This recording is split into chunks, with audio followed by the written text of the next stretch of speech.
Welcome to Conversation with the Masters. Today I'm in conversation with Aishini. Welcome. Thank you, Marius. How are you? I'm good. Was a long day. Yeah. Please introduce yourself in the way that feels most authentic to you. Okay, so I'm Aishni Kaur, and for work, what I have been doing is energy healing, hypnotherapy. Then I'm an author of Change in 3 Seconds. Then I'm a systemic constellation facilitator. I'm a business constellation facilitator. So everything under the umbrella of energy and energy sciences is something that is my passion. Wow, that's nice. How did you discover your path combining, hypnotherapy, energy healing, quantum coaching, constellations? It's a very interesting question there. Actually, I'm actually a engineer by education. And then I did my MBA. So obviously, like every student and everybody, it's more like we were supposed to get into the corporate world, get into the jobs and everything. So even I went into that. But prior to that, I was just in my 8th grade when I was introduced to energy healing. I became a Reiki channel at that age because my uncle, he is a grandmaster Reiki. So all the kids in the family, they were introduced to this. So we were the early bloomers, as you could say that. So that's how we got introduced to energy healing.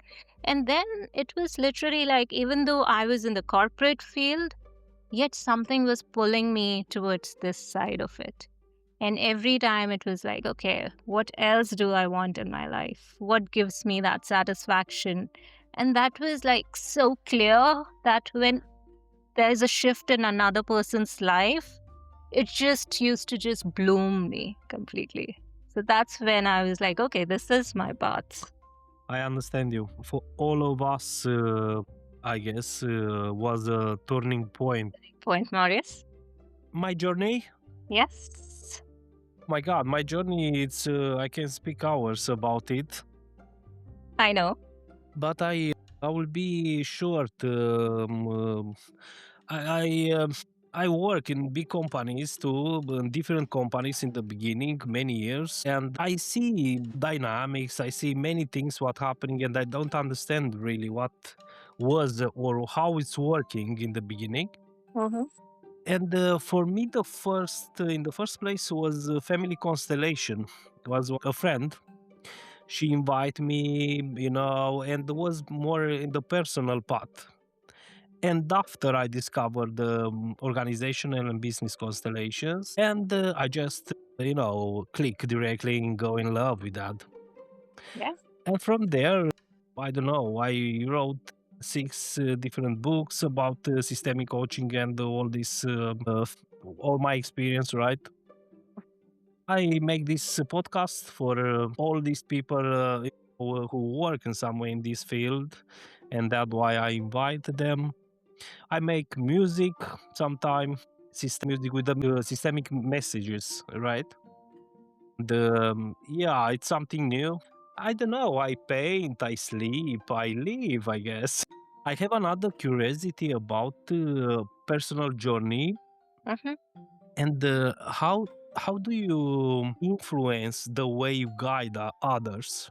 That's a very interesting question, Marius. It's not really that I influence anybody. So where this is something which is going to go a little in the mystical side of it. It's more like, when you surrender to the field, you surrender to the intelligence of the field, you are the one who's guided.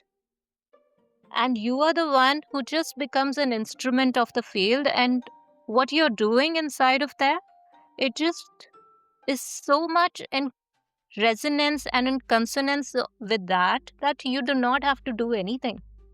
And it just happens because the field has its own intelligence. And when we are trying to force something, then you generally find some kind of resistance. But when you just surrender, you become an instrument, it just happens for you. And all the dynamics, what you have been talking about, the hidden dynamics, they just show up because system is always trying to restore itself. Another curiosity what I have about the quantum coaching, because I don't know so much about it. So how does energy healing support personal transformation? Okay, so how does personal, so how would you say the energy of the field that definitely shifts a person's behavior, it shifts everything inside of the personal field of the person, right? Now, when we're talking about energy healing, we're not talking something different. We're talking in the same thing. It's just a different instrument. Now, inside of energy healing, when we are starting to do any kind of, suppose some person has come, I'll give you a live example, one of the cases, right? So, this lady, she came with cancer. And when she comes to me, she's telling me that I have never been to any energy healer and I do not even know what energy healing actually is. So I'm like, okay, that's absolutely okay. And your curiosity is the opening point. So let's begin. And then we started doing her sessions. When we started doing her session, her entire, what do you call, a soul map that starts shifting. When the soul map starts shifting, then there is a molecular shift in the body itself. And when the molecules are shifting, you are definitely not the same old person who had come in.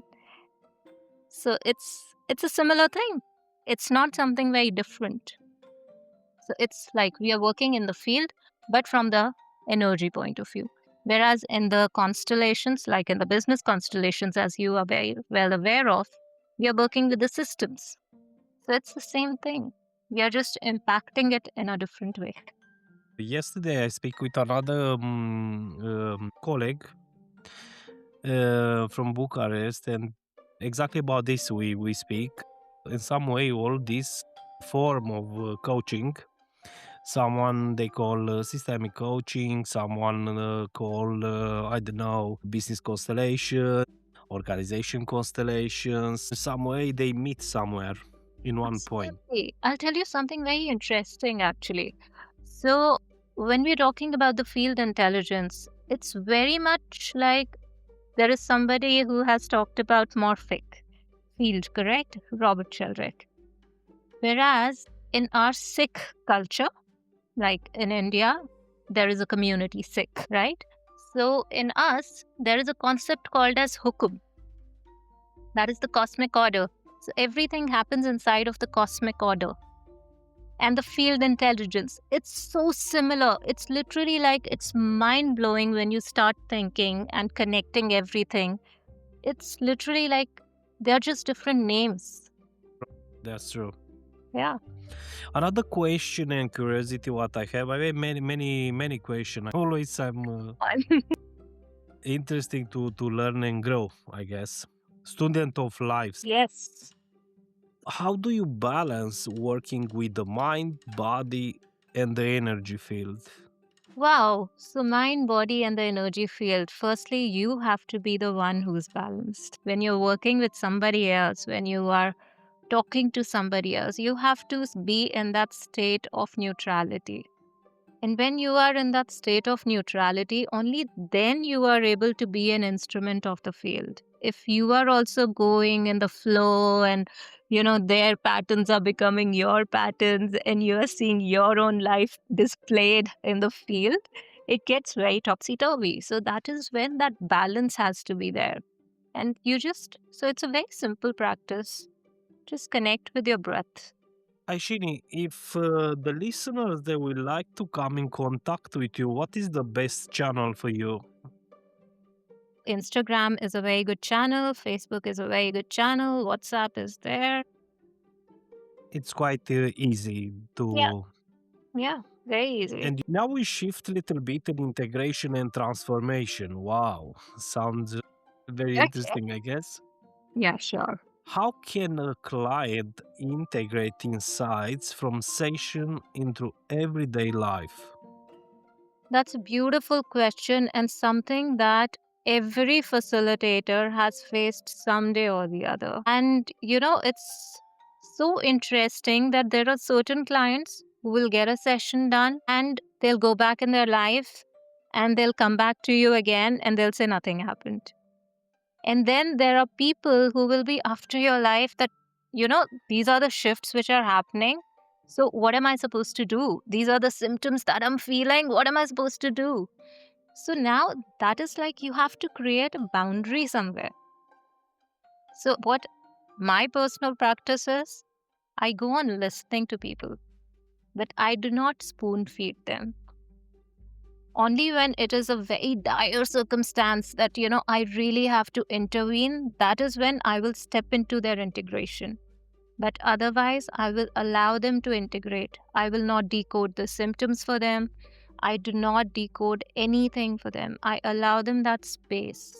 Because that is something which is very rare in today's time. Everybody wants to just go on feeding you, go to this course, do this, do that. And then there is like literally a plethora of courses. There are plethora of people trying to feed you into some or the other modality. But what is really required? It's required that space where you are able to integrate the changes. I mean, Over the years, if I understand right, you work with many different people. Have you noticed some powerful shift in your clients? yes, absolutely. In fact, just today I received a testimonial. So I've started expanding my work. So now I even work in energy signature constellations. So I just had this beautiful client. So she is somebody who was a healer herself. And now she was somebody who was not able to, she had a lot of intensity in her life, in her relationships, in everything.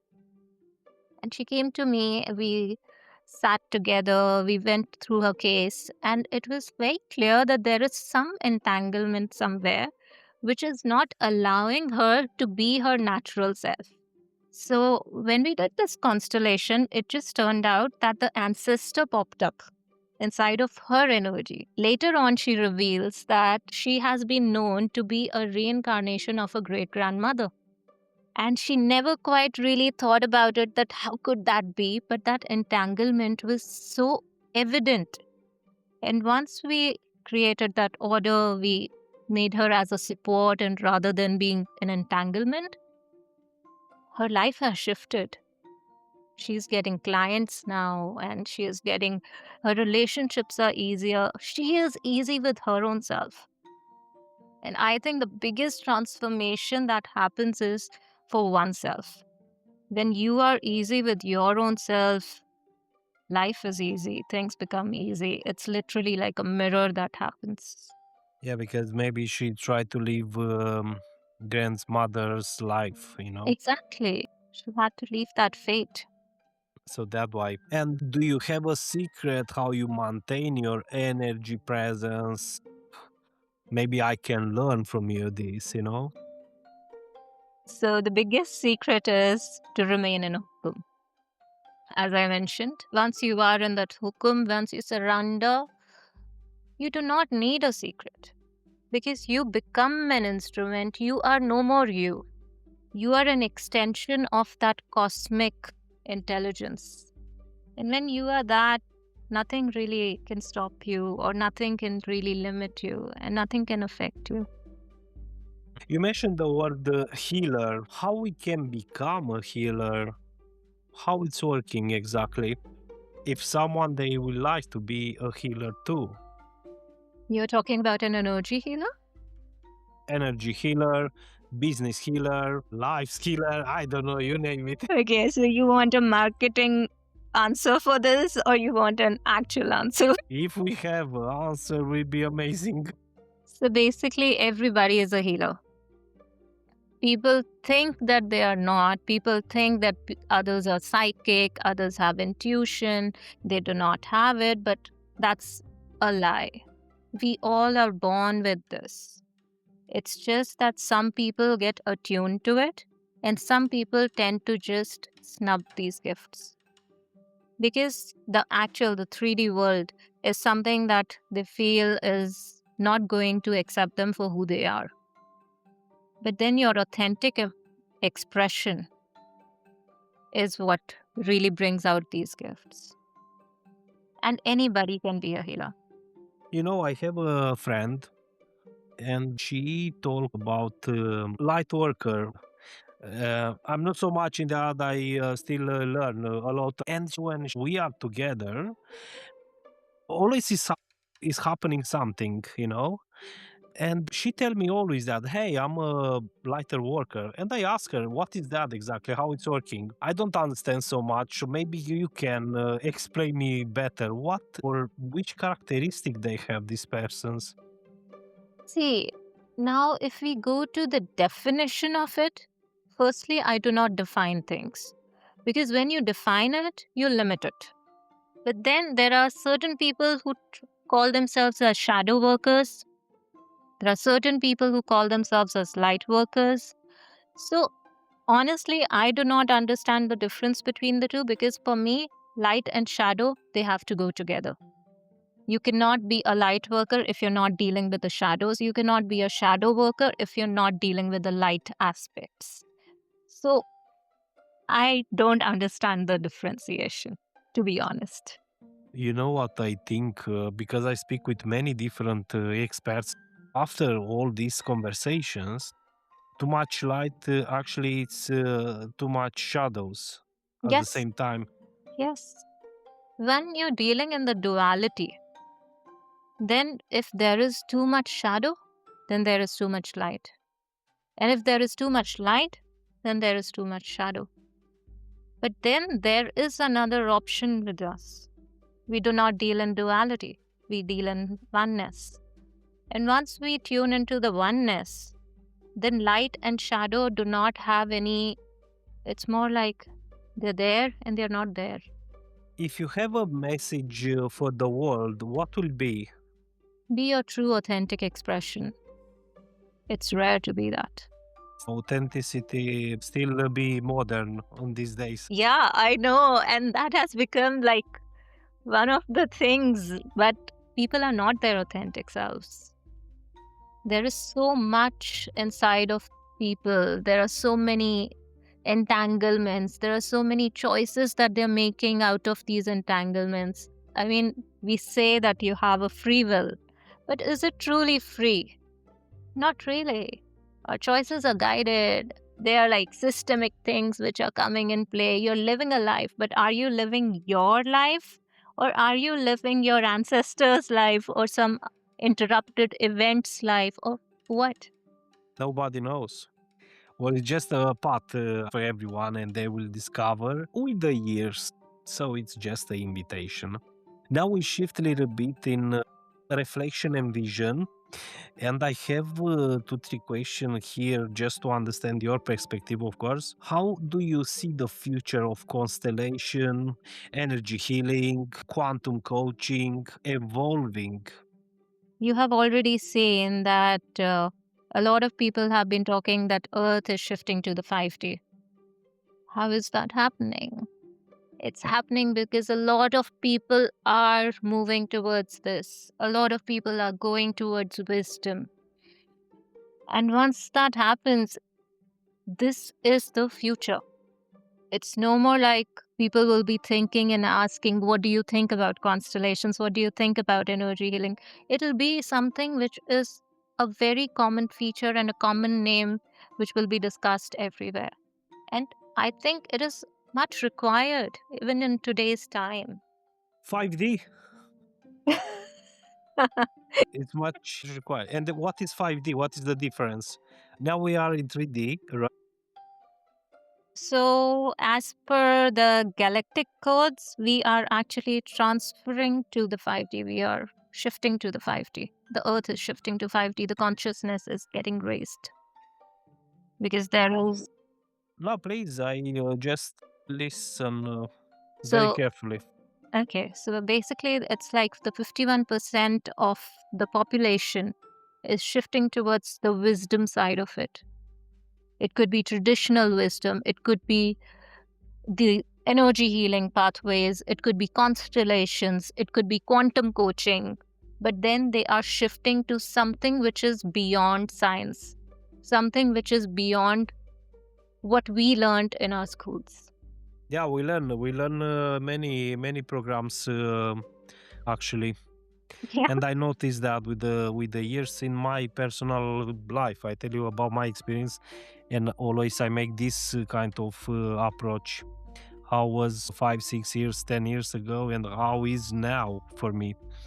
And yeah, maybe with the years more older, I will be I will discover more things, more I work with me, more I understand me better. Yes. And do you have advice to give to someone who wants to explore this modality in the first place or for the first time? Absolutely go for it. It's not an advice. I don't advise people because that makes puts me somewhere else, whereas I like to be on the even playing field. So I would rather just say if you have a curiosity, go for it because something within you is asking you to go for it. So the message maybe it's contact me. Messages contact whoever you resonate with. But yes, sure, you resonate with me. Do you have some workshops now alive in this period or? So I do not have workshops, but I do have my sessions going on. So if anybody is interested, they are more than welcome to join in as a representative, as an observer. However, it's So you work one to one and in groups, in groups right? as well. Yes, yes. But Wow, I nice. love working in the groups because that's a different energy altogether. Yeah. Another perspective and another question what I would like to explore with you it's how do you help people navigate resistance, fear, in their journey? Resistance and fear. Okay.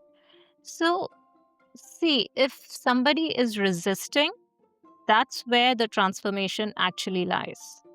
You resist something the most, which is actually going to create a breakthrough for you.